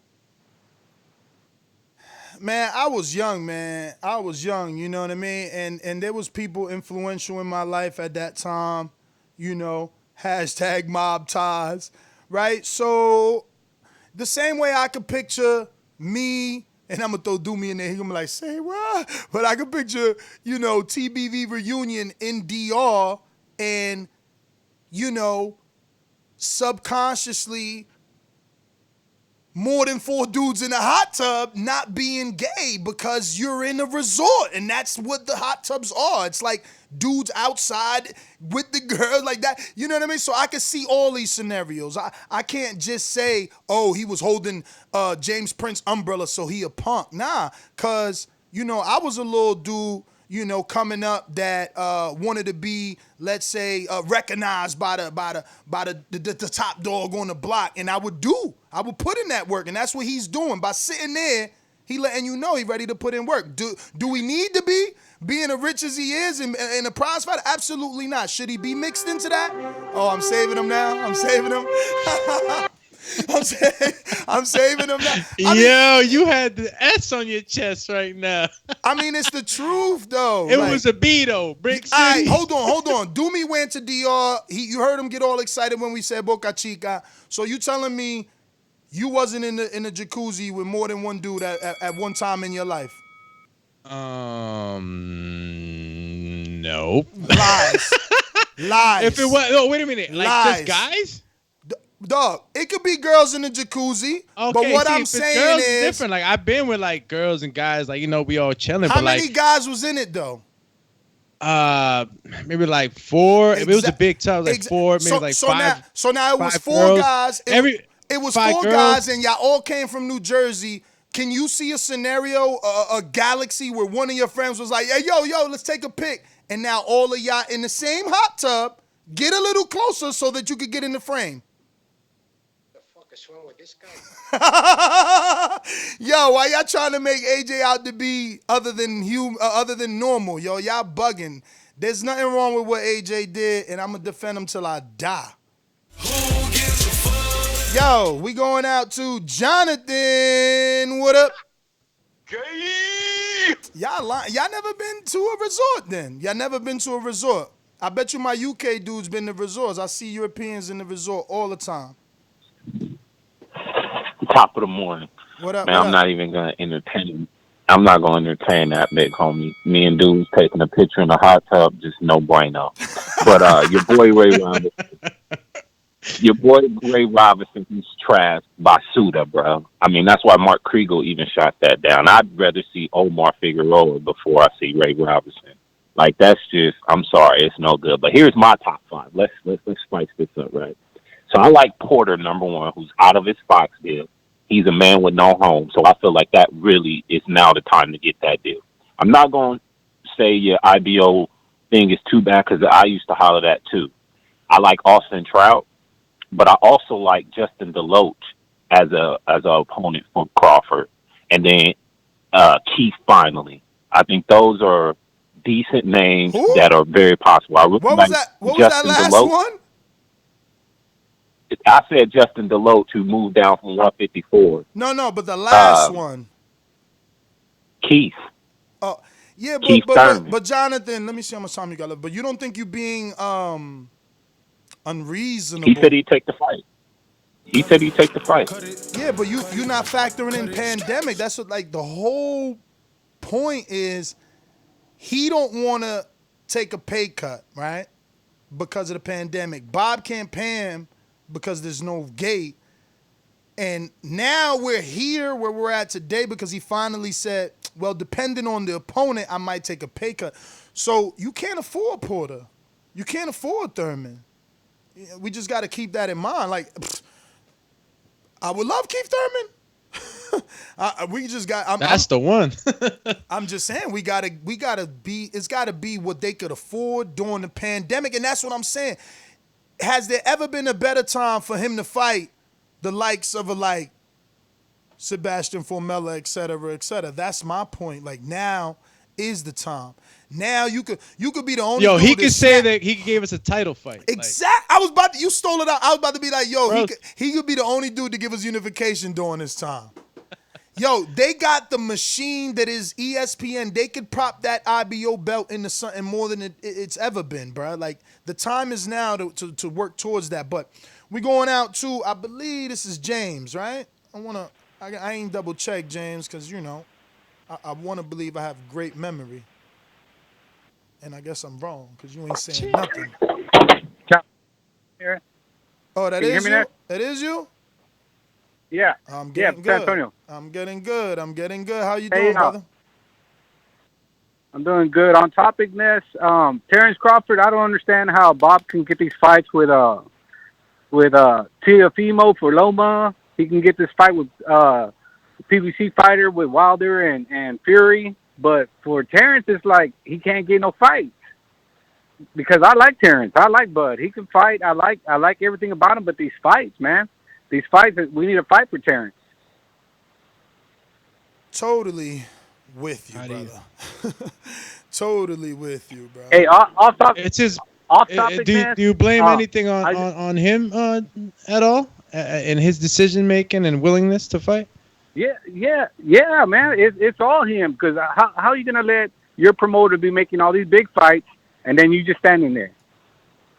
But off topic, Ness, I just want to thank you and the crew, man, because the best thing for me was Patreon this pandemic, man, because I can't keep up with you guys. I had to walk out of work right now just to talk to you. But every time I go home, I got you on, and my wife's like, man, you listen to Nestor Gibbs more than you listen to me. and so I appreciate you guys, man. I appreciate you, brother, and thank you for always putting a question for our guests, man, because I can't tell you guys how much they appreciate hearing how many people will have a question for them and where those questions are coming. So for any patrons that we have and future patrons, please kind of put your city or state there so that we can let said fighter know where it is you're calling from. Like Boston Jarrett, what up? Come on. Yo, why I feel like that was one of my jams back in the day. Every time you play it, I get so excited now. It's nostalgic. Yo, Marky Mark, dog. How you go from that to like one of the highest paid actors in the world? That's a champ right there. Boston, what up? Yeah, what's up, man? What's going on? How y'all doing, man? Yeah, I feel like at this point in Crawford's career, man, he has got to weigh or evaluate wear and tear versus staying sharp. And I feel like a boxer like him, a guy that stays in the gym, a guy that's always sparring, I feel like he can stay sharp and manage the wear and tear that you go through for a full camp and still be ready for a big fight. Unless we talking about Ulga or Formella, I think he should just chill. Matter of fact, you guys, Ulga, he's on tomorrow, right? Yeah. All right, work. Okay. Is somebody going to ask him how much he wanted for that fight? Because I feel like Ulga is a guy that's been making under $1 million, and I feel like he must have asked for a ton of money for that fight. Or maybe he never got an offer. Or maybe he didn't get an offer. But we'll have to see. But why can't the Formella fight happen? That should be easy, right? I don't think they're even. I don't think that's hit their radar, man. It's too early to text Bruce, who's the matchmaker over there. So I mean, we really, unless we schedule him for a later date, it's gonna be hard to get those type of answers, because that's the guy that'll know whether offers went out or offers should go out, because he's matchmaking. Right. Okay. All right. Well, yeah. Anyway, yeah, he need to chill. Dude, Gary Russell do the same thing. He just sit and chill and waits for the big fights. I don't think Gary sits, man. Gary calling out all the names on every side of every street. But we got a super chat from Rio, who says, just asking, but because of the pandemic, shouldn't they be taking a pay cut? Well, Crawford said he's willing to take a pay cut depending on the opponent. And I think, Sebastian Formella, unknown German dude, no power. You know, and has a belt, maybe Crawford will be willing to take a pay cut. Like, oh, all right, there's a belt. You know, it's not like he's going to look at it the way that other people look at it because he already was an IBO champion when he beat Undango. So, you know, he might think about it like, all right, it's not one of the majors, but let me just snatch this up anyway. Listen, man, I wish my man was you know, a little bit better with the Texas, bro, because whenever he wants is when he answers, man. But like if he was at least the type to text back quick, I could be like, yo, just give me a quote. Would you fight this dude for the IBL? You know what I mean? Just a quote, champ. But what are you gonna do, man? What are you gonna do?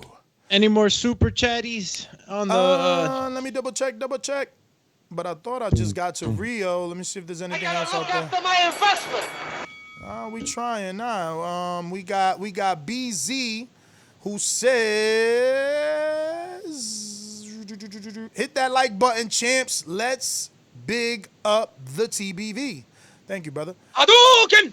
And White Boy says, Wilder's giving away his undies for boxing lessons.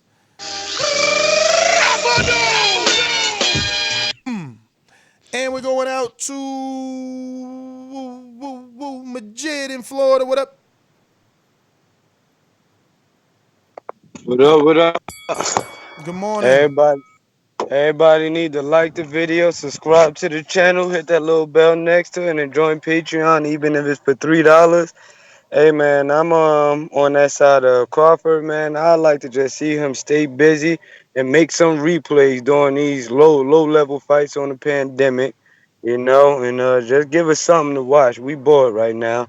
And you know, as far as that topic with the hot tub, I know one thing, Ness, if it was in UK with they little shorts and everything, I'm getting the hell out of that hot tub. When you at a resort, you got more. Hopefully you be at one with more than one little hot tub so you could personalize time with your little lady or something. But as far as wanting to take pictures and stuff, like I'm straight, dog. I'm a homophobe, so I ain't trying to be in nobody breathing space that got the same thing I do. But that's all I got, man. Yo, the champ has spoken. Yo, crazy. Call me now. Damn, I gotta tweak that. That's a little loud. Remember her? Yeah. Call me now. Yo, I was watching the Walter Mercado documentary, bro. Walter Mercado. There's a document. I would like to see that. It's on. No, bro. He lost the rights to his name and to make money with his name and to act as himself. He lost the rights to his likeliness, everything. Bro, like, they stole him. Stole him. His manager made him sign some BS. His lawyer didn't even overlook it. But the point I bring that up is because I played the Cleo soundbite and Word is Born. They were saying how many millions of dollars he made from his little one. He's the one that brought Cleo to life. Walter Mercado was the first 900 or 1-800 paid number psychic thing, and then he brought Miss Cleo. So he had a whole clique of psychics picking up the phone, and you know he made so many millions, bro. But they robbed. Yo. I'm gonna have to see I was that. bad bro, at one point. That was a pact he made, bro. That shit was written in blood. I was bad at one point, man. So I understand people that are bad, but like, damn, why they gotta be bad people? Like, why would you steal my man's likeness, bro? He was locked out of his own name, bro. He couldn't perform with his name. He couldn't dress like himself. He couldn't do anything with his likeness for 6 years. Plus, had to do legal battles, bro, to get that junk back. Crazy. Man. Where'd you catch that at? Netflix. What? I think it's Netflix or Prime.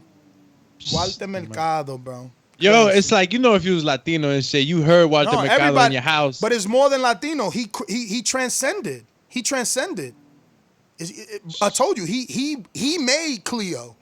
Coming out, like he made her, like he transcended, bro. My man was, he bodied it first in America, and then he took over Latin America by capitalizing off Brazil, then ran through Italy, but they chronologue it well, man. Check it out. Looks like real quick, you got it? No, I was gonna go to a caller. What you got? Rio Zulu says, I met everybody like Porter and Thurman. Give me a sec, bro. The bell has rung. Alrighty then. All right, let's go to what looks like maybe, let me see, looking like E from Philly. What it do? Good morning. What's happening, Ness? Chilling. Listen, that interview this morning that you did with Blue Nose, and I've been listening since 2015. I ain't gonna act like I didn't hear every interview, but that interview this morning was clean, bro. Like on a production tip. And what I mean is, your questions, his questions, Doomy coming in with the sound bites, because even at one time, Blue Nose was like, that's a good one. And whatever equipment he was using, like you could see, brother, his questions, his answering, like the way he was communicating, like he a good interview, man. That joint right there, man, like, yeah, I'm going to try to see if I can get y'all 2 thumbs up on that one. I like that one. Bruce Ennis and Virgil Ortiz, man. Listen, King Bone, peace, guy. Let them get some experience, like Ness said, man. Like, they not ready for Crawford yet, man. They not ready for Crawford, man. Hey, Doomy, the next time you got questions, and this is just a suggestion, maybe give your questions to Ness so you can stay in with the sound bites. I'm telling you, man, that was on point this morning. Like, that was just a good interview, bro. I got to say that again. That was a good interview, man. Oh, man. Thank you, brother. Crawford, like, he got to get his money. Young black brothers, young Spanish brothers, and the poor white dudes that come up with us, when they can fight and they get a shot, I want to see all the good fights and all that. I'm a boxing purist. I don't watch no other sport, but I want them dudes to get their money, man, because they get punched in the head for a living. So because it's a virus, it's just... Cut it. Ian Philly, man, thanks for calling in. We going out to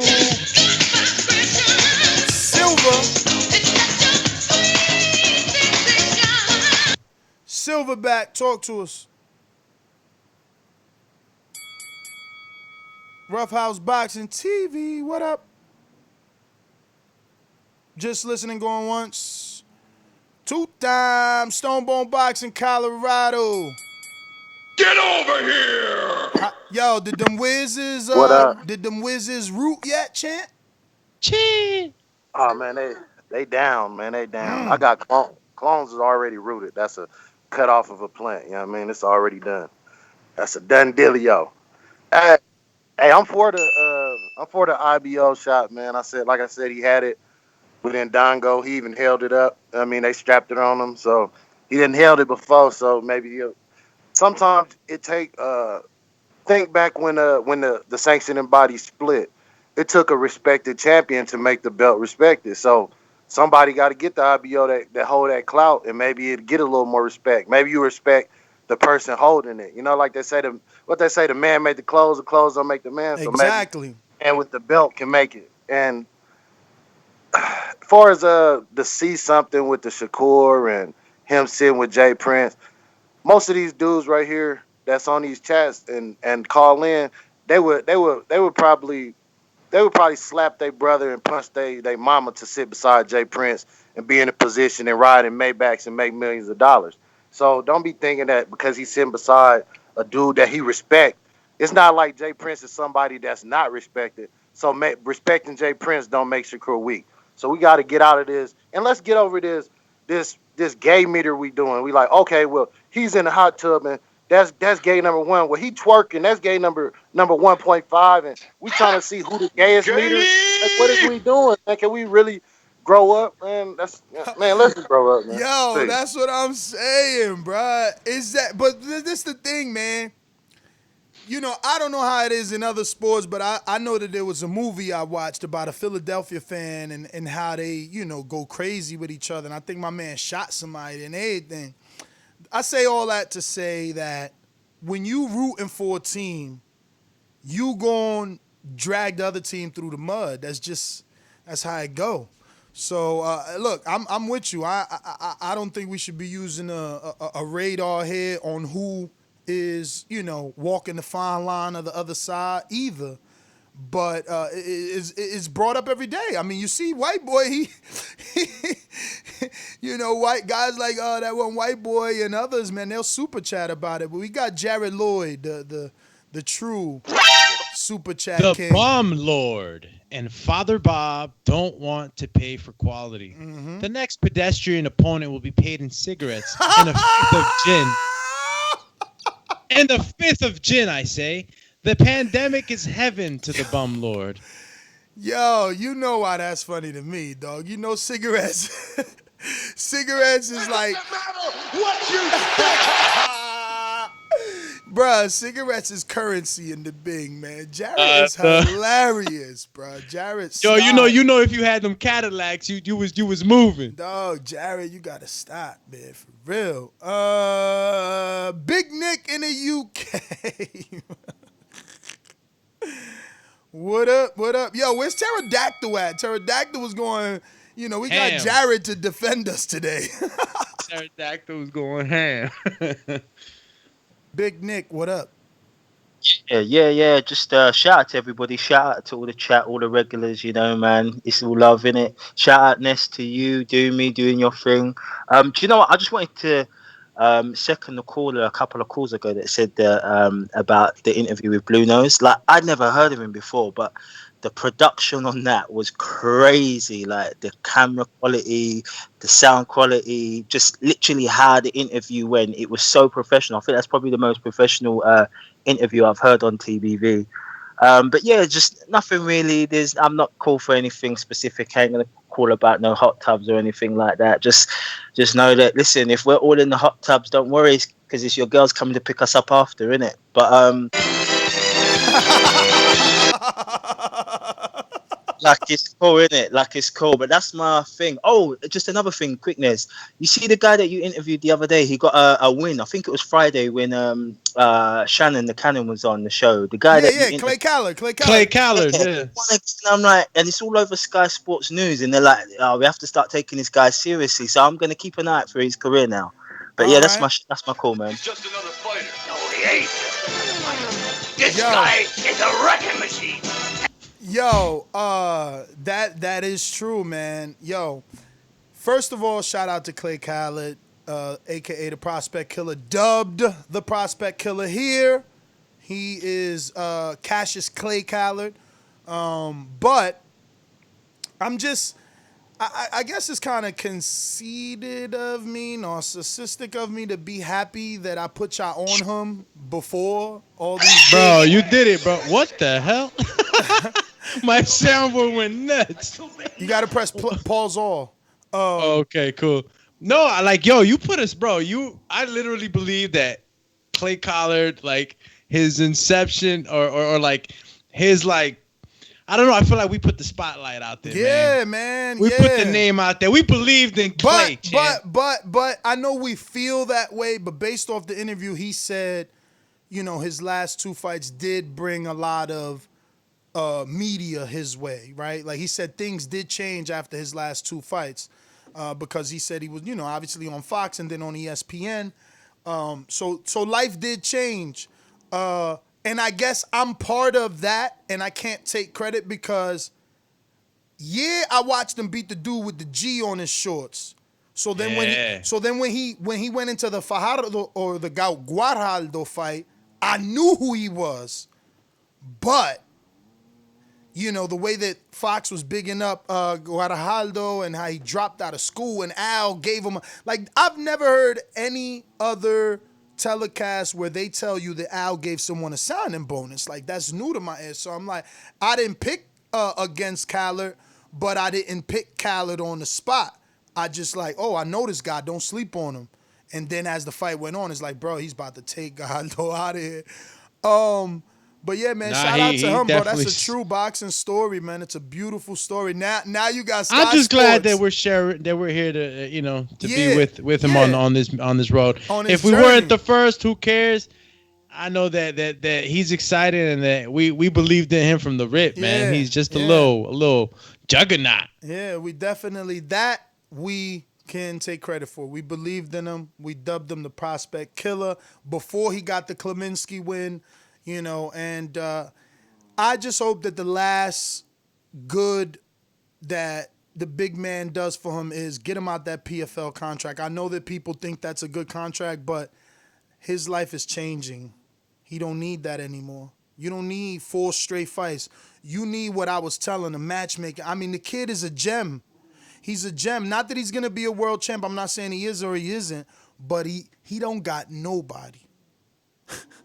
It's just him and Mick. Yep. Yo, him and Just his him and Mick. Mick, bro. That's like a story, bro. Dog, Top Rank is like salivating right now, bro. Salivating. No manager, no promoter, just you and your trainer. Oh, man. And, you know, just shout out again, bro. I can't believe what Big Nick said. Look, he's on Sky Sports, and Sky Sports telling their readers they need to watch out for this guy.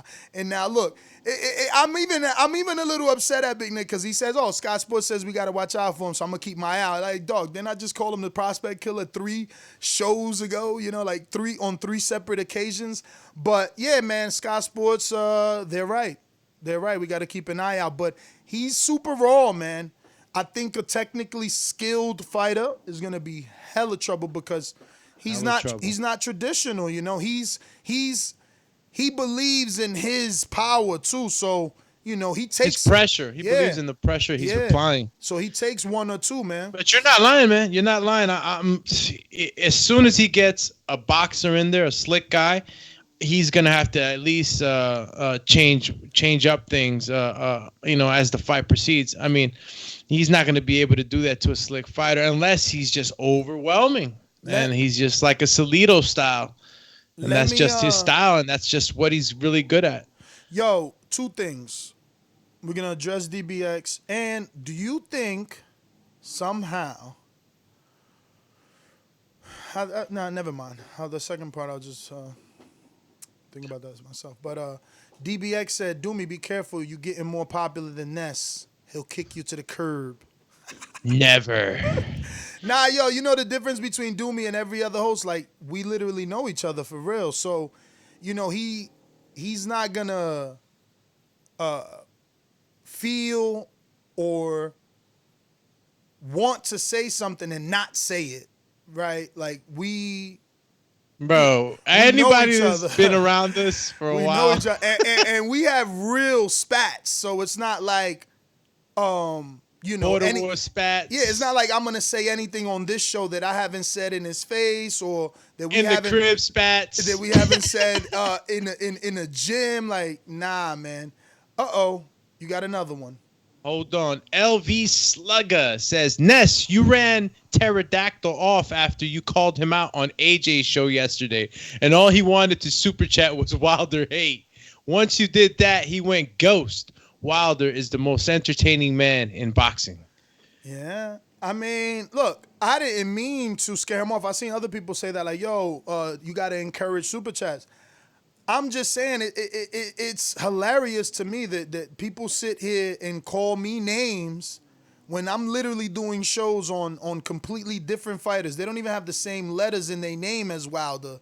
And people super chatting to say how we're butthurt over Wilder. And it's like, bro, we literally talking about like Javier Martinez and you're super chatting about Wilder, but I'm butthurt. Like, chill, champ. You got him on your mind. Like, not me. I'm talking about something else. But Big Supermax with another super chat says, Ness and Doomy arguments be epic. And I think that's because of the comfort, right? Like, I know he ain't gonna get, like, he not gonna. He said the Border Wars arguments. He not gonna turn off his camera and close the show like a past host did. You know what I mean? Like, he's not gonna, you know, end the show faking like he's okay and then never answer my texts. It's like, you know what I mean? Nah, so I'm gonna be honest. I'm going over to the crib. I'm gonna be honest. For years I was telling Doomy, like, bro, I need you to be my coach because they don't understand me. Like, they take shit personal, and he always would say, like, bro, it's because they gotta, you know, this is just you. And then God made it where he is my co-host. And, you know, look, now y'all love him and y'all think he's the best soundboard guy and he brings flavor to the show. And it's better because I'm not here to offend anybody. This is just who I am. You know what I'm saying? And, you know, you either hate me or love me. You know? You either hate me or love me, but, like, it is what it is. But I do prefer it this way because I know it won't get toxic. Like, bro, you go to some of the earlier episodes when, you know, we were really rough in. I mean, five years ago, even 6 years ago, it would get ugly with co-hosts because maybe my style of debate is a little disrespectful in some ways that I can't fathom, but I can understand, and in Galaxy you might think they are. So people feel because of that they have to get disrespectful, but I feel like other people's disrespect is like it'll be a personal attack or it'll be a curse word. I'm just talking boxing facts. You know what I'm saying? Like, wow, bro, you really don't know this. So it gets people upset that they didn't know something. I'm not saying, oh, you a B or you're a retard. Like, I might throw retard in there. I know I gotta stop using that word. But anyway, we got another super chat from Bees. B says, play that Carl Thomas, Ness. Haha, do me champ. Carl Thomas. What song? Didn't he have a song with the lock with Jada Kiss? Is that who you talking about? Yeah, with the locks. What was that song? With let me see. What was that Jada Kiss? It was not the locks, just Jada and Carl Thomas. Carl Thomas. Let's start rap over. Let's start rap over. Yeah. I'm lost, Bees. You got it. Don't even super chat. Just tell me what you mean. Yeah. Never heard it. See, I want to get back to the love. Too much. Cut it. Too much. Find the hook though. Try to find the what they call the chorus. I got you. But that beat sound trash. Who produced that? Wow, that was sounding trash, man. Jada's on that? Man, that better change after the... Well, let me turn the AC on. That better change after the intro, bro. That thing is trash. All right, so what I was... Anyway, no, I'm not going to say it. I'm really not going to say it. We don't need to. We'll be back. Oh, Lidge Low, what up? I ain't see you there, champ. Decatur, Georgia.